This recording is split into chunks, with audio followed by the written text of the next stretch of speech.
Le cube. Forme parfaite, rigoureuse.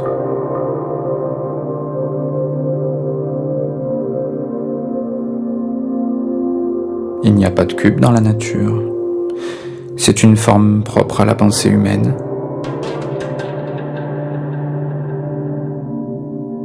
Seul l'esprit humain peut envisager une forme si systématique, 6 faces perpendiculaires, 12 arêtes égales. C'est abstrait, c'est parfait. Le cube peut donc symboliser l'homme occidental moderne. Nos pensées, nos habitations, nos objets sont construits souvent à partir de cubes. Si je confronte plastiquement des systèmes de cubes en perspective avec des organismes humains, je montre comment le monde moderne nous dénature.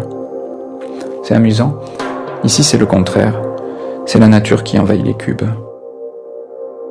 Oui, c'est ça. On peut représenter l'homme avec une myriade de petits cubes, tout en perspective, comme des pixels qui recomposeraient des visages.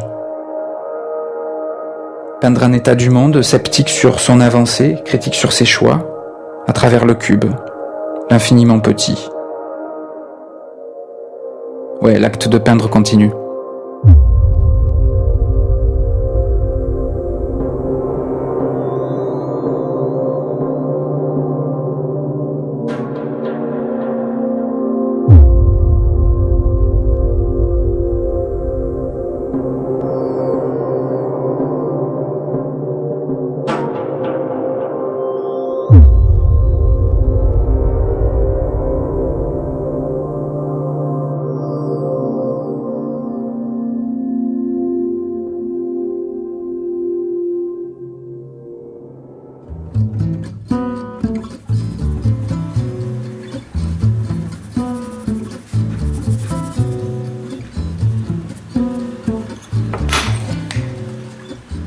Je m'appelle Nicolas Gall, je suis peintre.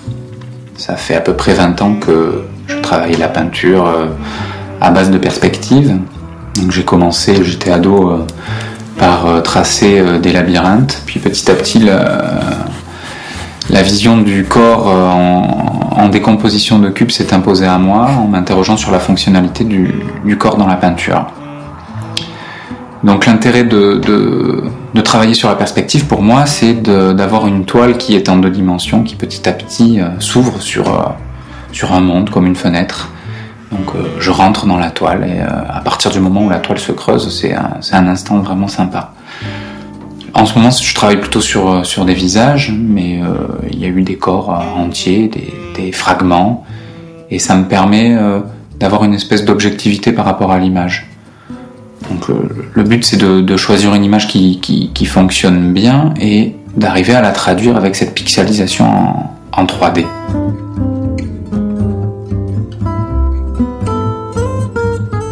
Faire une toile, ça nécessite un certain nombre d'étapes. Surtout mon travail à moi qui est très dessiné et qui est ensuite redécomposé en cubes.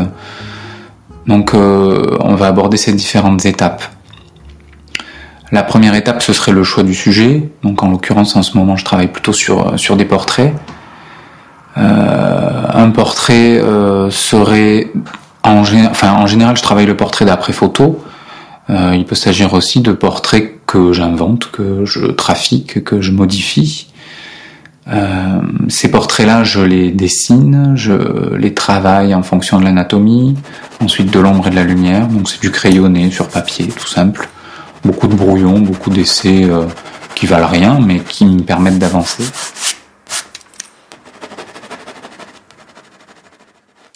Donc là, je suis en train de faire l'esquisse préparatoire pour positionner mes ombres et mes lumières. Donc l'anatomie est déjà tracée.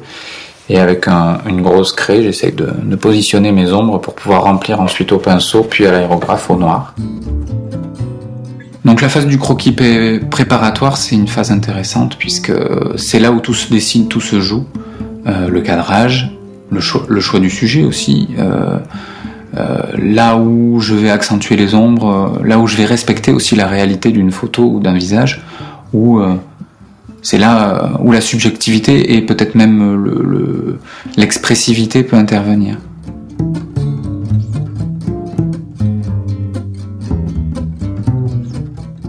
Là, je suis en train de remplir toutes les zones de noir. Le but étant de faire ressortir le visage de l'ombre, donc il me faut des zones de noir bien délimitées et si possible bien accentuées. Et ensuite, je verrai ce que ça donne en les floutant à l'aérographe, voir si j'arrive à avoir vraiment un rendu organique pour pouvoir après le décomposer avec mes facettes de cubes.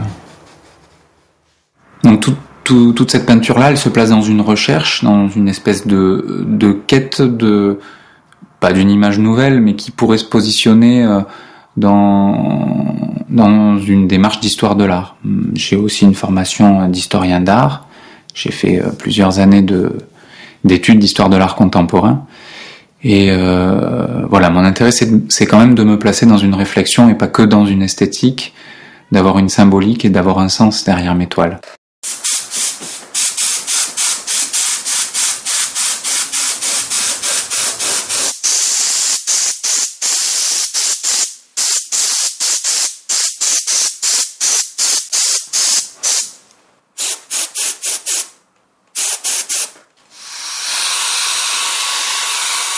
Une fois que donc j'ai cette anatomie, je projette des lignes de fuite. La projection peut paraître un petit peu impersonnelle, mais elle est intéressante puisqu'elle me permet de ne pas avoir de grandes règles à faire circuler sur la toile et donc d'avoir des points de fuite très éloignés. Ce qui me permet d'avoir une vision assez urbanistique finalement de mes cubes, comme si c'était une ville ou une mégalopole ou quelque chose comme ça. Si j'ai mes points de fuite trop rapprochés, ça déforme trop l'image, ça fonctionne moins bien. Donc une projection qui me permet de dessiner mes cubes dans la projection sur la toile en fonction de l'anatomie et en fonction des ombres et des lumières. La projection des lignes de fuite, c'est un élément important puisque ça me permet de travailler mes cubes de façon très très proche de l'anatomie, donc décomposer l'anatomie en cubes, et d'accentuer mes facettes côté ombre ou côté lumière, de manière à avoir au final une sortie du visage comme si c'était un clair-obscur, puisqu'en ce moment je travaille plutôt l'émergence de visage du noir.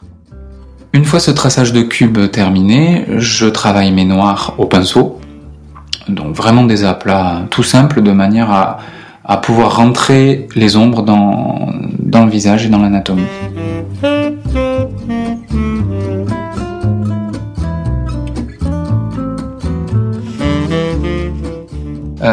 Donc là je suis en train de commencer à remplir, à colorier finalement les cubes, facette par facette.